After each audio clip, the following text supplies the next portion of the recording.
সুপ্রিয় দর্শক, আসসালামু আলাইকুম। শেখ হাসিনা সরকারের পতনের পর আওয়ামী লীগের একেবারেই দুরবস্থা। নেতারা পালিয়েছেন, কর্মীরা ঘরে থাকতে পারছেন না, খুবই বাজে অবস্থা। এর মধ্যে যেসব নেতারা গ্রেপ্তার হয়েছেন, তারা কি কারাগারে ভালো আছেন? নাকি সেখানে তারা তীব্র নির্যাতনের শিকার হচ্ছেন? এই প্রশ্নটি তোলার অন্যতম একটি কারণ হলো বগুড়া জেলা কারাগার। গত ৪ মাসে বা ৪ মাসের একটু কম সময়ে শেখ হাসিনার পতনের পর থেকে এই কারাগারে এখন পর্যন্ত ৪ জন আওয়ামী লীগ নেতার মৃত্যু হয়েছে। সর্বশেষ এই সোমবার একজনের মৃত্যু হলো। এর আগে ২৩ নভেম্বর একজন, ২৬ নভেম্বর একজন, তারপরে ১৪, ১৫ বা ১৩ই নভেম্বর একজন মারা গেলেন। সব মিলিয়ে এখন পর্যন্ত ৩-৪ জন আওয়ামী লীগ নেতা এই কারাগারে মৃত্যু হয়েছে। আমরা জানতাম যে বা আমরা দেখেছি যেটা শেখ হাসিনা সরকারের আমলে এই যে কারাগারে থাকা অবস্থায় বিএনপির নেতাকর্মী বলেন বা জামাতের নেতাকর্মী বলেন বা বিরোধী দলীয় যে কোনো বা ভিন্ন মতের কোনো নেতাকর্মী বা অ্যাক্টিভিস্ট যেটাই বলেন, অনেক হত্যাকাণ্ডের শিকার হয়েছে কারাগারে।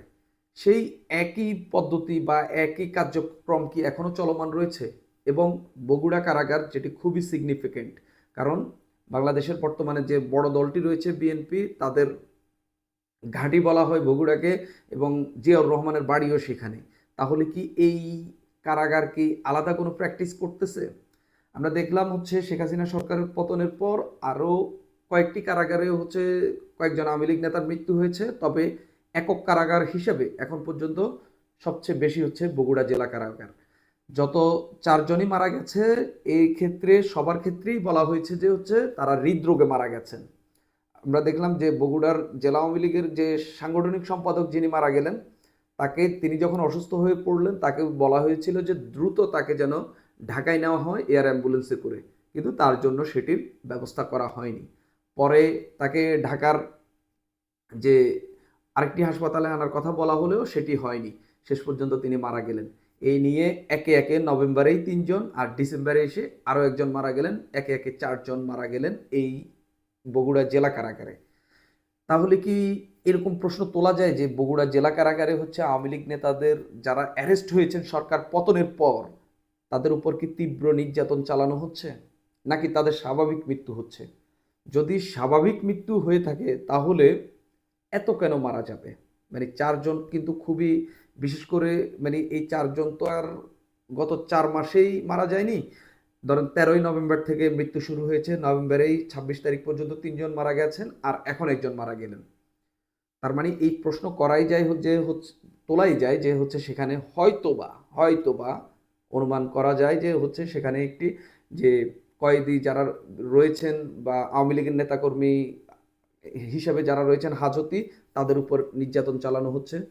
শেখ হাসিনা সরকারের আমলেও বিভিন্ন কারাগারে আমরা দেখলাম এরকম করে নির্যাতন বা পুলিশি নির্যাতন, কারারক্ষীদের নির্যাতনে অনেকের মৃত্যু হয়েছে। যে একদম যেটি এই যে মোশতাকের যে মৃত্যুটি, সেটি সবার মনকে নাড়া দিয়েছিল। পরবর্তীতে আরও অনেক ঘটনা ঘটেছে, তারপরে গুম খুন তো একেবারেই সেগুলো শেখ হাসিনার আমলের নিত্য নৈমিত্তিক একটা ঘটনা ছিল। কিন্তু এই সরকারের আমলে এসেও কি সেগুলোর পরিবর্তন হয়েছে? এখন গুম হচ্ছে না, কিন্তু খুন তো হচ্ছে। বিভিন্ন স্থানে আওয়ামী লীগ নেতাদের উপর হামলা হচ্ছে, সরকার তো প্রোটেকশন দিতে পারতেছে না। প্রতিদিন গড়ে অন্তত ১০টি করে খুন হচ্ছে দেশে। এইসব এই যে বিচার বহির্ভূত বা জনগণের হাতে একে অপরের হাতে খুন হচ্ছে, এগুলো কিন্তু সরকার নিয়ন্ত্রণ করতে পারতেছে না। এই যে শেখ হাসিনার পতন হলো জনগণের একটি তীব্র জন আকাঙ্ক্ষা বা শেখ হাসিনার প্রতি তীব্র একটি ক্রোধের জায়গা থেকে, দীর্ঘদিন ভোট না দিতে পারার একটা ক্ষোভের জায়গা থেকে জনগণ শেখ হাসিনার পতন ঘটিয়েছে। কিন্তু আলটিমেটলি কি শুধু শেখ হাসিনার ক্ষমতার মসনদ হারানো ছাড়া এই দেশের আর কোনো উন্নতি হয়েছে? বা শেখ হাসিনার পতনের পর এই দেশের সার্বিক কোনো উন্নতি হয়েছে? হয়নি। আপনি ওই যে যেটা বললাম, গুম বন্ধ হয়েছে কিন্তু খুন হচ্ছে। কারাগারে আগে যেভাবে যেত, এখনো সেভাবে মারা যাচ্ছে। আপনি এটাকে কি স্বাভাবিক বললেন? আমার কাছে অন্তত এটি স্বাভাবিক মনে হচ্ছে না। কারণ গত অন্তত এক মাসের কম সময়ের মধ্যে ৪ জন নেতা মারা যাওয়া আসলেই মানে স্বাভাবিক বলে একেবারেই মনে হচ্ছে না। যদি আওয়ামী লীগ নেতাদের উপর কারাগারে নির্যাতন চালানো হয়, সেটি আসলে সরকারের তদারকি করা উচিত এবং এটার যে এই আওয়ামী লীগ নেতাদেরকে সেখানে সুরক্ষা দেওয়া, আপনি কারাগারে তো তাকে নিয়েছেন, তার তো বিচার হবে, তার যে মামলায় তিনি আসামি তার তো রায় হবে। আইনের মধ্য দিয়ে আপনি তাকে ফাঁসি দেন, কোনো অসুবিধা নেই। যদি তিনি দোষী বা অপরাধী প্রমাণিত হন তাকে ফাঁসি দেন। কিন্তু এভাবে এই নির্যাতন চালিয়ে তাদেরকে হচ্ছে হামলা করে আসলে তাদেরকে মারার আসলে কোনো কারণ নেই এবং এটি আসলে খুবই বাজে একটি প্র্যাকটিস হতে যাচ্ছে বা হতে পারে। একই সঙ্গে বগুড়া কারাগারে কেন এটি এরকম ঘটনা ঘটছে এটি হচ্ছে তদন্ত করার দাবি রাখে। কারণ কিছুদিন আগেই হচ্ছে বিভিন্ন সোশ্যাল মিডিয়াতে হচ্ছে গুজব বলি বা হচ্ছে একটি একটি আলোচনা উঠেছিল হচ্ছে পুলিশ বা হচ্ছে প্রশাসনে হচ্ছে